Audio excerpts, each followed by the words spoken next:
श्यामची आई. कोकणामध्ये पावसाळ्यात विहिरी तुडुंब भरलेल्या असतात. हातांना सुद्धा पाणी घेता येतं इतक्या त्या भरतात. पावसाळ्यामध्ये पोहण्याची कोकणात मौज असते. नवीन मुलांना यावेळेस पोहायला शिकवतात. नवशिक्यांच्या कमरेला सुकडी बांधतात व देतात त्याला विहिरीत ढकलून. विहिरीत पोहणारे असतातच. माझे चुलते पट्टीचे पोहणारे होते. वडिलांना पोहता येत असे, मला मात्र पोहता येत नव्हतं. दुसरे पोहत असले म्हणजे मी मजा पाहायला जात असे, परंतु स्वतः मात्र पाण्यात कधी गेलो नाही. मला फार भीती वाटे. आमच्या शेजारीची लहान लहान मुलंही धडाधड उड्या टाकत, परंतु मी मात्र भित्री भागूबाई. ढकला रे श्यामला असं कोणी म्हटलं की मी तिथून पोपारा करत असे. माझी आई पुष्कळ वेळा म्हणे, अरे श्याम पोहायला शिक, ती लहान लहान मुलं पोहतात आणि तुला रे कसली भीती. एकदा ती म्हणाली, उद्या रविवार आहे, पोहायला जा. मी काहीच बोललो नाही. रविवार उजाडला. मी कुठंतरी लपून बसायचं ठरवलं. माळ्यावर लपून बसलो. साधारण 8 वाजायची वेळ. शेजारचे भास्कर, मन्या, वासू, बापू हे सारे आले. श्यामची आई, श्याम येणार आहे ना आज पोहायला? बन्या म्हणाला. हो येणार आहे, परंतु कुठं आहे तो? मला वाटलं की तुमच्याकडेच आहे श्याम. कुठं बाहेर गेला की काय? असं म्हणून आई मला शोधू लागली. मी वरून सारं ऐकत होतो. मुलं म्हणाली, तिकडं आमच्याकडं नाही बुवा आला. कुठं लपून तर नाही बसला? आम्ही वर पाहू का? श्यामची आई. आई म्हणाली, बघ बरं, वर असाल तर त्याला लपून बसायची सवयच आहे. त्या दिवशी असाच माशाखाली लपून बसला होता. पण वरती जरा जपून जा हो. मुलं माळ्यावर येऊ लागली. आता मी सापडणार असं वाटून भाताच्या कणगीआड मांजरासारखा लपून बसलो. नाही रे इथं, तो काय इथं लपून बसेल अडचणीत.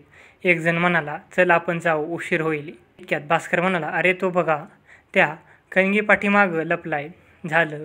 ती मुलं जवळ येऊन मला ओढू लागली, परंतु किती झालं तरी ती परक्याची मुलं. ती जोर थोडाच करणार.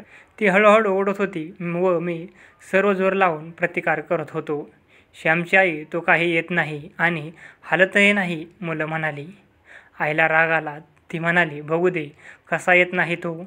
असं म्हणून आई वर आली व रागानं माझा हात धरून तिनं मला ओढलं. ती मला फरफडत ओढू लागली, तरी मी हटून बसत होतो. एका हातानं ओढत होती, दुसऱ्या हातानं ती शिमटीनं मला मारत होती. आई मुलांना म्हणाली, तुम्ही हात धरा नि ओढा, मी पाठीमागून हाकलते व झोडपते चांगला, बघू कसा येत नाही तो. मुलं मला ओढू लागली व आई शिमटीवर शिमटी देऊ लागले. मी ओढून लागलो, नको गा आई मारू, आई आई मेलो. काही मरत नाहीस, उठ. तू उठून चालू लाग, आज मी सोडणार नाही तुला. त्या मुली आल्या बघ तुझी फजिती बघायला. असं म्हणून आईनं जोरानं मारणं चालवलं. जातो मी, नको मारू, मी म्हटलं. निघ तर पुन्हा पळालास तर बघ, घरात घेणार नाही. सोड रे त्याचा हात, तो येईल हो. श्याम रे, भिवू नकोस. एकदा उडी मारलीस म्हणजे तुझा धीर आपोआप चेपेल. मग आम्ही नको म्हटलं तरी तू आपण होऊन उड्या मारशील. रडू नकोस, बन्या म्हणाला. देवधरांच्या विहिरीवर वरवडेकरांच्या बाळू व इतर तरुण होतेच. आज आला का श्याम? अरे ये, मी सुकडी नीट बांधतो हो. असं म्हणून बाळू वरवडेकरांना माझ्या कमरेला सुकडी बांधली. विहिरीत खाली 2-4 जण चांगले पोहणारे होते. मी थरथर कापत होतो. मार बघू आता उडी, बाळू म्हणाला. मी आज डोकवी, पुन्हा मागं येई, पुढं होई, पुन्हा मागं होई, नाक धरी पुन्हा सोडी, असं चाललं होतं. भित्रा रे भित्रा, वेणू तू मार उडी म्हणजे श्याम मग उडी मारेल, वेणूचा भाऊ म्हणाला. वेणूनं परकारचा काचा मांडून उडी मारली. इतक्यात एकदम मला कुणीतरी आत लोटून दिलं. मी ओरडलो, मेलो, आई ग मेलो. मी घाबरलो. पाण्यातील मंडळींच्या गळ्याला मी मिठी मारू लागलो. ते मिठी मारून देईनात. आडवा हो असा, पोट पाण्यात लाव व लांब हो, हात हलव, असे मला पोहायचे धडे मिळू लागले.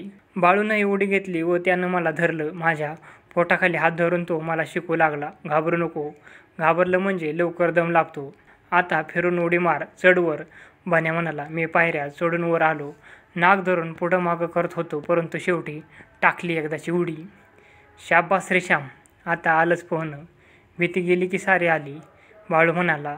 त्यानं मला पाण्यात धरलं व आणखी शिकवलं.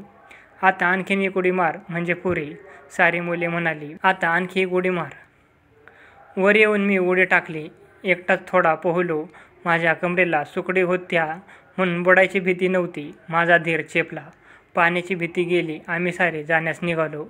मुलं माझ्याबरोबर मला पोचवायला आली. बन्या म्हणाला, श्यामची आई. श्यामनं आपण होऊन शेवटी उडी मारली. मुळीच भ्याला नाही आणि बरं का, सुकडीवर थोडं थोडं त्याला पोहता येऊ लागलं. अरे, पाण्यात पडल्याशिवाय भीती जात नाही. श्याम, डोकं चांगलं पुस, आई म्हणाली. मुलं निघून गेली. मी डोकं पुसलं. मी जरा फुरगुंटूनच बसलो होतो. इतक्यात श्याम, अशी आईनं गोड हाक मारली. मी आईजवळ गेलो व म्हटलं, काय? आई म्हणाली, ती दह्याची कोडी घे, त्यात दही आहे, चाटून टाक. तुला आवडतं ना? मला नको. जा, सकाळी मारलंस आणि आता दही देतेस? मी रडवेला होऊन म्हटलं. आईचे डोळे भरून आले होते. माझे बोलणं आईला लागलं का असं मनात आलं. आईनं तेलाची वाटी आणली व माझ्या वळवांना ती तेल लावू लागली. मी काही बोललो नाही. आई रडविली होऊन म्हणाले, श्याम, तू मित्र आहेस असं का जगानं तुला म्हणावं? माझ्या श्यामला कुणी नाव ठेवू नये. तुमचा मुलगा मित्र आहे असं तुझ्या आईला कुणी म्हटलं तर तुला आवडेल का? ते तुला खपेल का?